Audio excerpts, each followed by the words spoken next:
شی لاسه ورکوو یو شی لاس راوړو عین لکه د تجارت سیاست هم خپله همداسې ده او د ژوند هر قدم ایښودل دا خپله سیاست ده ځکه زیاتره وخت ځینې خلک یې چې هغه ویل یې سیاست داسې کوي څه کوئ سیاست یې ولې خبرې کوي خو دې مه چې هغه د خپله کورنۍ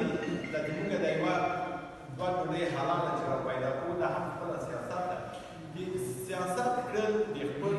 ژوند په خاطر او بیا هم د سیاست د خپلې ټولنې په خاطر نو ما دا هدف د ټولو مدیرانو دا ده که چېرې موږ سیاست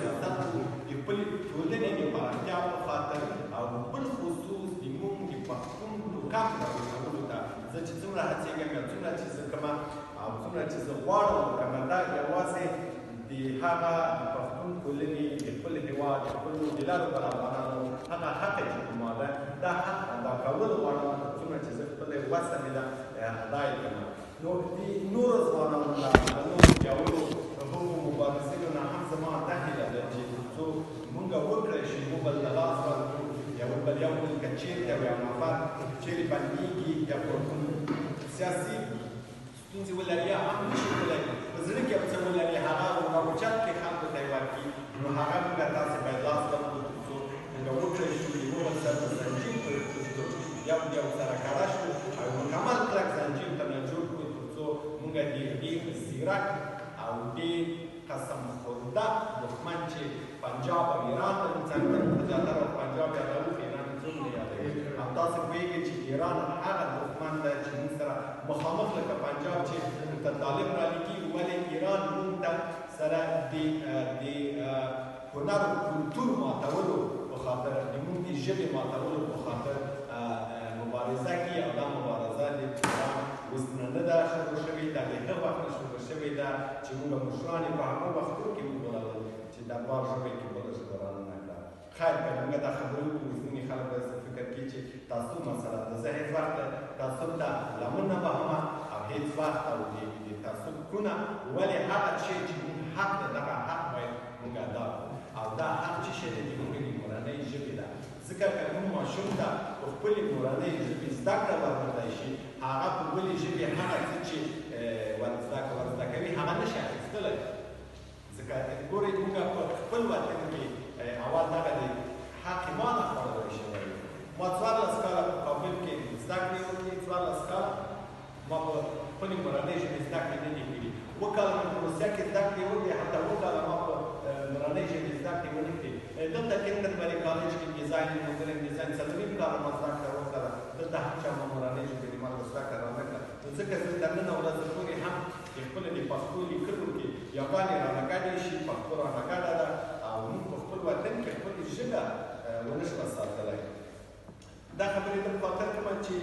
د برپخت د پښتونخوا پښتانه چې دي دا 100% یې موږ تکړه او خپله ژبه یې تر اوسه پورې هم ساتلې ده ځکه چې په پښتونخوا کې د پنجاب تاثیر د عیسای تاثیر او هلته د دوی ژبه رسمي هلته نه ده زه ولې په ژبې نه همیشه ځکه چې کله چې پښتون یا پښتون ټولنه یا لرو برسره یادوي دا اصلي د یوې د توکم د ملا تیر چې ده دا د هغه ژبه ده ځکه چېرې که ژبه درسره ورکه شوله څنګه چې پاچاهان وایي څنګه چې ژبه درنه ورکه شوه هغه هم وایي نو د کوزې پښتونخوا پښتانه زه په دې ستایم او په دې نازوم چې دوی ته اجازه نه وه چې په خپلې ژبې خبرې وکړي دوی ته اجازه نه وه نشته ده چې په ښوونځي کې یا په کالج کې پوهنتونو کې دوی په خپلې ژبې زده کړې وکړي ولې بیا هم د موږ د افغانستان افغانانو نه د افغانستان پښتانه دوی ډېر تکړه دي ځکه هلته کتابونه هم ډېر چاپېږي هلته شعر و شاعري هم ډېره دی موږ نه نظر او دغو تاثیر لاندې نه ولې موږ چې په خپل وطن کې چې موږ رسمي ژبه ده موږ په خپل وطن کې هلته په خپلې ژبې خبرې نه شو کولی او ډېر داسې پښتنې کورنۍ لیدلي دي چې هلته پښتو ژبه زده نه ده نو کله چې زه د توکم راټولول غواړم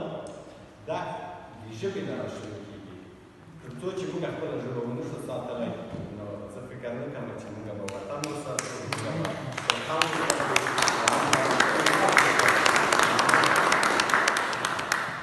همدې په خاطر زه 15 کاله فکس پرا شوم 29 د جنوري نه خبرې باندې چې شاید دا او دا افغان زلمای د موږ سره پښتو راځي چې په ځکه کې دا شاید چې پرا 15 کاله شوم په 29 د جنوري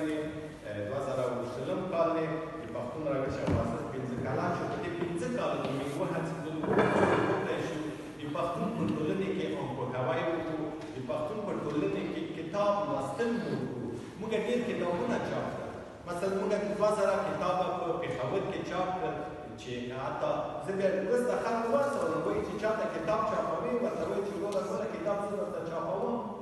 خو هڅوم هم زه ځکه ګټه یې واخله ما یې نه دا هغه چا کتاب ده چې هغه بیچاره لیکلی و چې هغه د 1000 کلدار یې نه لري نو هغه د هغه د ژوند یعنې یوه سرمایه ورکول د هغه د ده کتاب ده د هغه مغز ده نو ولې چې زه د یو تجارتي سیستم باندې وکړم ځکه ما سره پیسې شته دي او زه به د ده بیچاره مغز او کتاب ته به چاپوم دا ګټه به یې ځان ته اخلم یعنې 2000 کتابه چې چاپ کړه د 300 400 کلدار یې چې 2000 خرڅ کړي تقریبا دلته 2 لکه 4 لکه کلدار یې سرمایه مې ورکړه همداسې موږ یوه هفته مخکې په بغلان کې لمر صاحب